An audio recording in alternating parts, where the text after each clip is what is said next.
I'm an avid reader. In the year of 2023, I read quite a bit of books. I thought it would be fun to go through all of them and just discuss my thoughts on them and give out my recommendations, as well as close out by ranking them all on a tier list. Before I start, I won't be covering the Autumn Falls trilogy since I already made a video on them. If you want to see my thoughts on those books, I'll have the link in the description so y'all can go and watch that. Now, without further ado, let's get into it, starting with We Are Not Free by Tracy Chee. The premise of this book is that it gives different perspectives of Japanese children and teens who were put into internment camps in the United States during World War II. Everybody is connected and we see the harsh world through different people's eyes. I love historical fiction, and World War II is such a prominent setting for the genre. In fact, this isn't the only book set during that time that's going to show up in this video. What I love about this book is it takes a topic you don't normally see discussed during the time period, the internment camps, and show just how awful it was. The characters, though, remain positive for the most part, and it's a very endearing read. As much as I enjoyed this book, I can't say I remember much from it besides Minnow, my favorite character, who's one of the youngest ones. He was an artist, and his art throughout the book was definitely my favorite. 1984 by George Orwell. This was a book that had been on my radar for a good bit, obviously because it was a classic, but also because it's one of the originators of dystopia. With the Hunger Games Renaissance that happened this past year, I wanted to really go back to the genre's origins and experience it for myself. Overall, I thought it was a solid read, and I understand why it's held to such a high regard. I enjoyed the main character, and the world building was great. It's amazing how great the book is held up even in modern day. The main character, Winston Smith, is a great protagonist. Seeing how he lives his day-to-day life until eventually turning into a rebel for love, only to fall back into Big Brother society, is such a compelling narrative. The only gripe I had with this book was how the third act was handled. The way Big Brother turned him back into one of society's conformants was just with his fear of spiders. I was hoping for something more, but also I'm not afraid of spiders, so a spider wouldn't be able to make me change my worldview. Besides that, it was a very entertaining read. I'd highly recommend it if you haven't read it yet. 5 Survive by Holly Jackson. This book is a thriller where 6 kids end up stranded in an RV in the middle of the woods with 2 snipers waiting to kill them if they try to escape. The snipers are trying to kill a witness to a crime so that the witness can't testify in court. The witness is in the RV, but they have no idea who it is. The reader also isn't supposed to know, but since this book is told in the first person and the main character continuously mentions a secret they have, it's not hard to guess who it is. I think a third-person narrative would have helped this book a lot better, or have the perspective shift between characters since the main character isn't the only one with a secret. With other characters having their own hidden secrets, it would have been interesting to see who all was hiding and which of those secrets led to the witness or in other directions. That would have been a lot more suspenseful.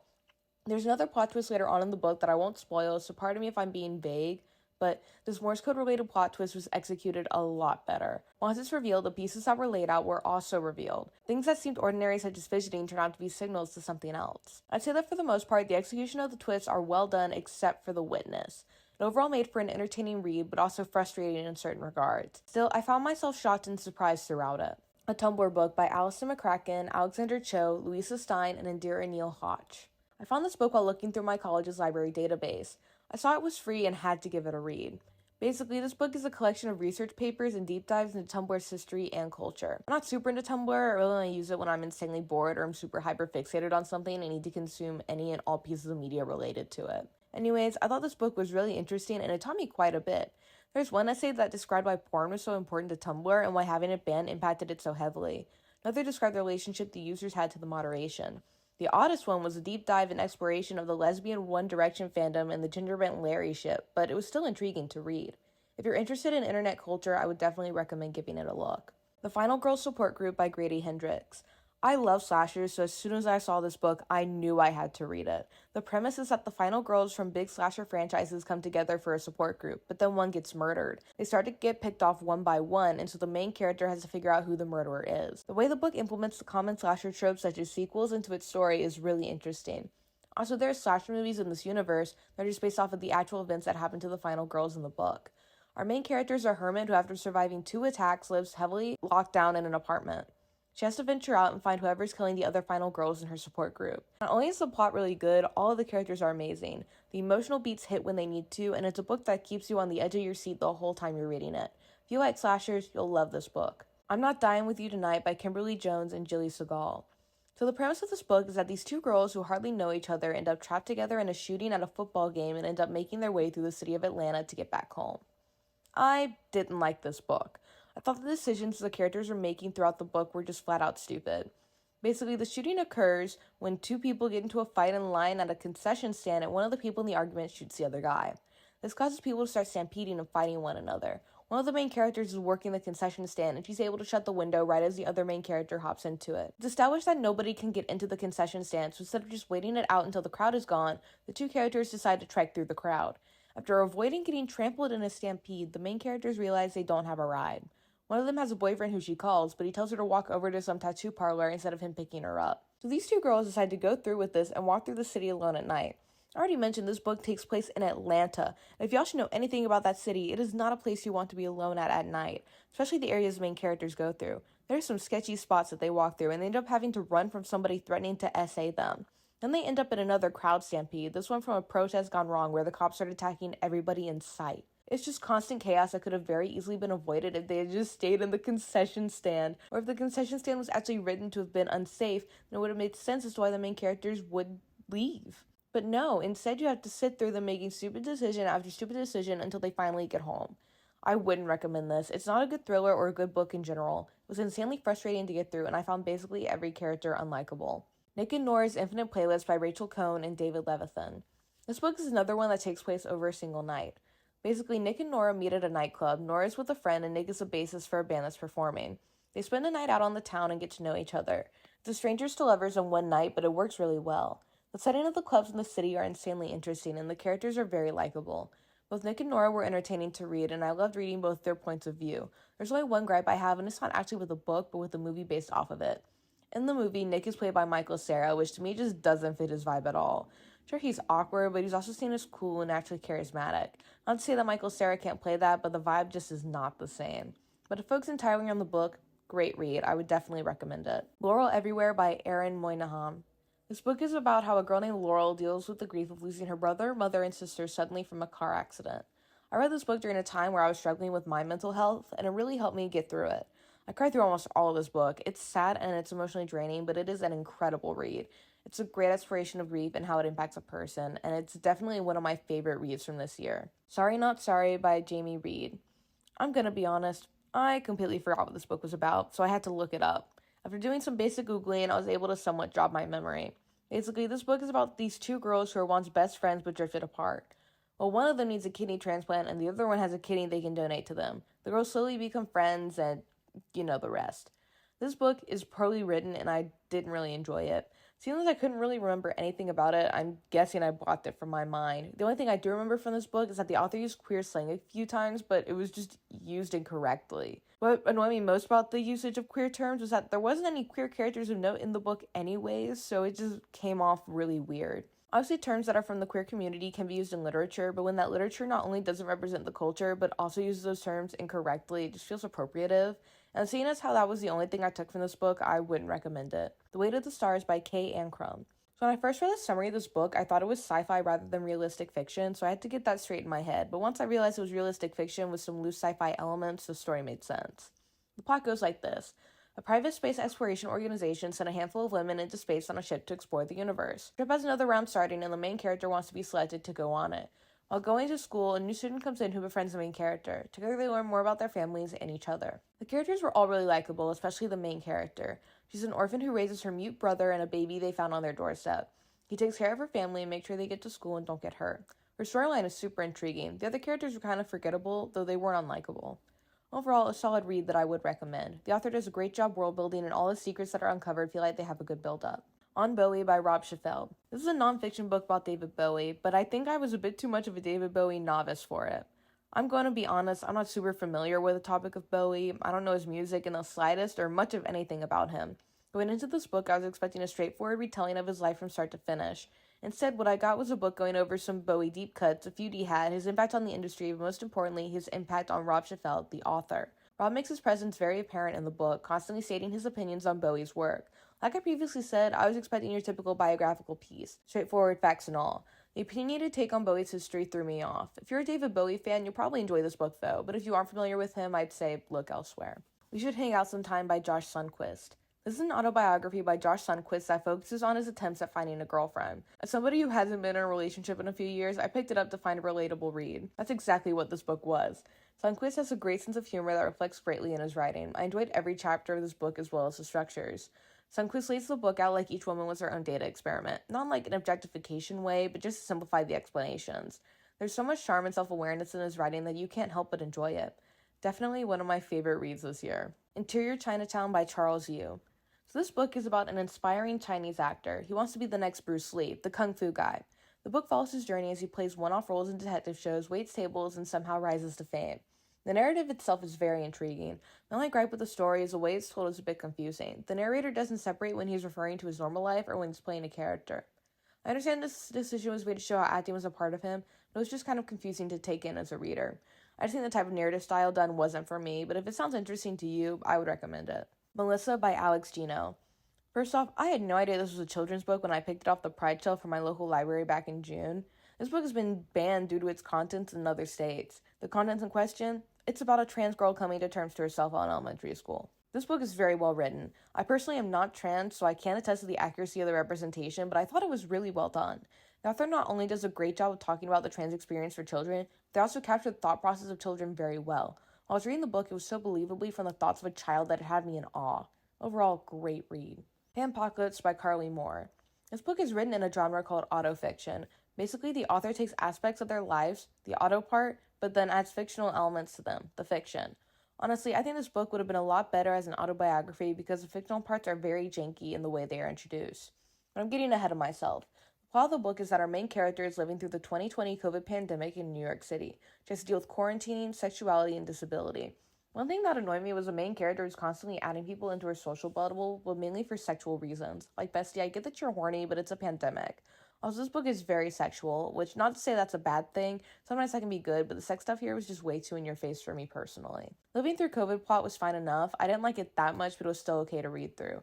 The main character randomly gets transported to a queer lounge in France during the Great Depression, experiences queerness at the time, and revels in everybody being able to hang out with each other and be themselves.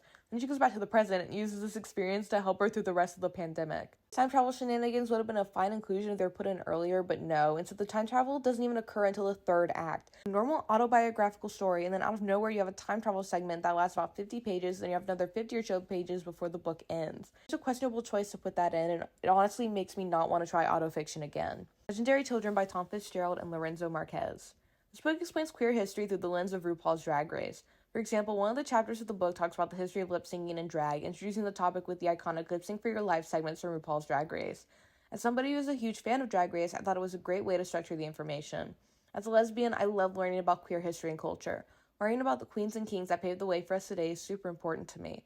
This book's format made the information more entertaining to take in since it related it to an interest I had with Drag Race. The book elaborates on many queer creators I'd never heard of and some I had. If you have any interest in queer history or drag history, then definitely check this one out. It's a great educational read. I Think I Love You by Ariane Desambre. This book is a nice little enemies to lovers. It's about two girls who don't really like each other. One of them had moved away to France and was back for the summer, and the other is trying to make a movie for a film contest. Well, the French girl decides to also join the film contest, and a divide is put between their friend group. The reason they don't like each other is that they're both out, one bi and one lesbian. The bi girl hates that just because she's seen next to the lesbian, people think they're dating, so she just refuses to be friends with her. I understand this to an extent since it's something I've had to face. Whenever I make a new female friend, I'm always worried people will assume we're dating just because I'm a lesbian. What gets me is that this character's insecurity is never really brought up again. Once the two actually start dating, it's like, well, are we going to address it since that's the whole reason she didn't want to be friends in the first place? But I guess not. So the lesbian character is constantly talking about how French people did things, and it's like, we get it. You lived in France. The couple is cute, and the romantic stuff hits pretty good. Plus, most of the side characters are really likable, so when the main characters are being annoying, I can rely on them to bring some levity. Top of Glass by Karina Monta.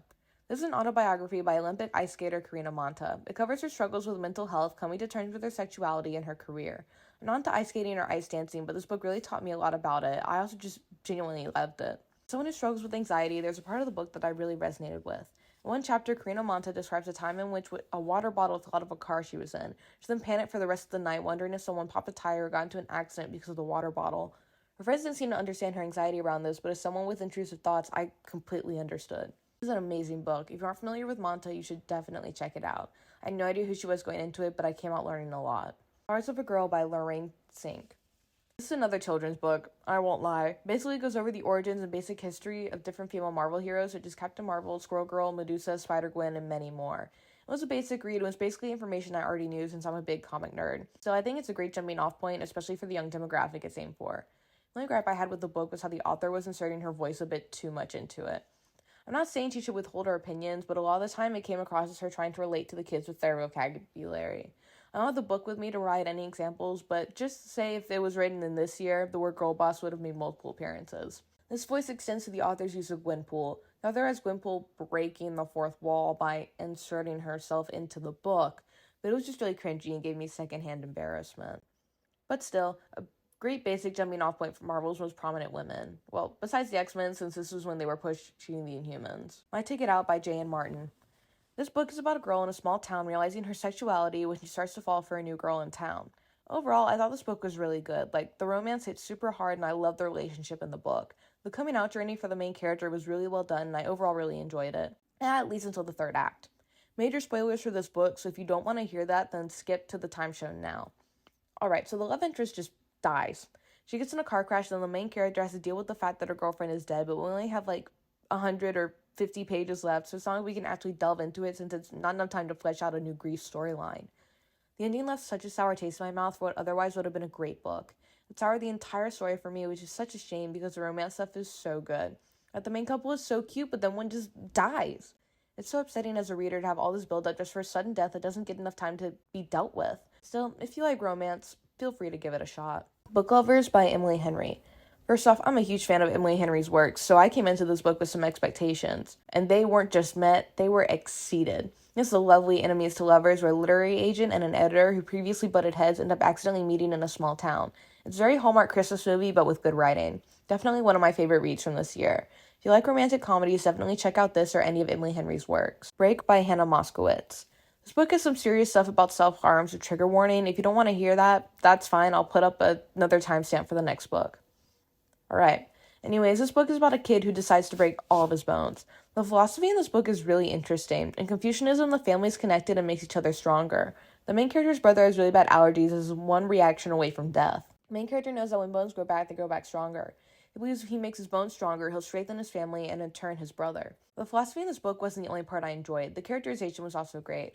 The main character is really likable and you understood all of his motivations. His life just keeps getting worse because of his mindset, but he can't stop. Also, this book was written by a teenager. Hannah Moskowitz was in high school when she published this book. I can't wait to see what else she comes out with since it's only up from here. I would definitely recommend this book. The Woman in Me by Britney Spears. I'm a big Britney Spears fan, so when this book was announced, I knew I had to pick it up. The week it came in, I had a day of work where no one else was in the office. I just answered phone calls and it was a slow week, so I came in and read this entire book in one sitting. And it's such a great book. If you like Britney or even just want to learn more about her and her experiences, you should check it out. It was really interesting hearing her point of view for moments in her history that I had consumed but didn't know the full story behind, especially the Vegas announcement she did. Her story is so inspirational and she truly is so incredibly strong. The Book Thief by Marcus Zusak. Don't get me wrong, I really enjoyed this book, but there wasn't really a standard plot to it. This book is about a girl who lives in Germany during World War II. At one point, her family houses a Jewish man and they have to hide him. The main character loves to read and steals books, hence the title. Like I said earlier, the book doesn't have a standard plot. The narrator is Death, and he's constantly leaping ahead and talking about the death of other characters. It builds suspense, but it also takes away from the characters for me. When I know a character's eventual fate, I start to care less about them. Like, I know they're going to die in this book, so why should I invest in them? But still, the book is very good. Though it didn't have the typical rise, climax, and fall of a typical plot, it was still very entertaining for the most part. I still have parts where I was waiting for something to happen, but it's probably because of the length, a whopping 500 pages. Though I do understand why people consider it a classic, it's still a great work of historical fiction. This is Where It Ends by Mariette Nijkamp. This book is about a school shooting, so major trigger warning for that. Once again, I'm going to have a timestamp up for the next book, so you can skip this one if you need to. Anyways, this book tells the story of a school shooting through 4 different narrators, with each narrator having their own connection to the shooter. It makes for some very complex relationships and emotions throughout the book. There's also a sapphic romance in this book that didn't feel like it was getting in the way of the drama, which was very nice. There's also a very small plotline at the end of each chapter where somebody who skipped school is trying to get a hold of his friend. Another girl, the daughter of a teacher, also missed school and her posts are also seen, which gives a glimpse of what's going on outside the school as well as what we're seeing inside. The suspense in this book was through the roof. I could barely put it down because I had to see what was happening next. Overall, an amazing book. I would highly recommend it. Go the Distance by Jen Colonetta. This book is from a series of retelling / alternate universe versions of Disney movies. I'd already read the one based off of Frozen and enjoyed it, so when I saw a Megara one, I had to check it out. But I was very disappointed with it. Meg didn't have the spunk she normally had in the movie. Phil's relationship with her seemed to go back to square one, and the moral of relying on others is so hammered into the book there's no room for subtlety. Also, the twist that Meg's boyfriend actually didn't immediately leave her for another woman took away from the original story, at least to me. What made Meg's story so tragic was that she sold her soul for somebody who would never do the same for her. The book retcons this, saying Hades twisted the story and that he kept Meg in the underworld for 2 years before telling her. Time runs different in the underworld, so she didn't notice. This book was really hard for me to get through, and I personally did not enjoy it. The only reason I got through it before the year even ended was because I was able to pick up the final book I read this year, and I was excited to read it. This is How You Lose a Time War by Amal El-Motar and Max Gladstone. I first saw this book being talked about on Twitter as a quick read that was really good. Well, Twitter was right. This book was not only a quick read, but it was amazing. This is a story that can truly only be told through narrative. The world building is absolutely stellar, and the way that Red and Blue are able to communicate with each other, bee stings, taste, and other unconventional ways are so interesting. This book is so creative in its storytelling. It also did a great job establishing its lore and how time travel works, which can be hard in time travel stories. I'm not going to spoil too much so y'all can check it out for yourselves since it's one of my favorite reads of the year. Alright, now that we've gone through every book I've read in 2023, let's start with the bottom tier, Will Schuster's library. Books I didn't like and would give to Will Schuster since it's what he deserves. Go the Distance, Panpocalypse, I'm Not Dying With You Tonight, and Sorry Not Sorry. The next tier is the Grey's Anatomy tier. Similar to Grey's Anatomy, these are books that just aren't for me, and that's okay. I'm sure somebody else will enjoy them. Interior Chinatown and On Bowie. The third tier is Amy Adams' Lois Lane. Not too groundbreaking, but not bad. Not my go-to when you ask me what I read this year, though. I Think I Love You, My Ticket Out, Powers of a Girl, and The Weight of the Stars. My second highest tier is Red Taylor's version. These books are really good, but just not the best, which is Speak Now level. 1984, Five Survive, Melissa, Nick and Nora's Infinite Playlist, The Book Thief, We Are Not Free, and a Tumblr book. The highest and best tier is Glee Season 4, a solid season that I've watched at least a dozen times. Anyways, these are my favorite books I read this year. Break, The Final Girl Support Group, Laurel Everywhere, Legendary Children, On Top of Glass, The Woman in Me, This Is Where It Ends, We Should Hang Out Sometime, This Is How You Lose the Time War, and Book Lovers. And with that, we have every book I read in 2023. Overall, a pretty solid year for me in terms of reading. Hopefully y'all enjoyed it, and if you did, feel free to drop a like, leave a comment, subscribe, or do all three. I'll see you guys next time. Corin, out.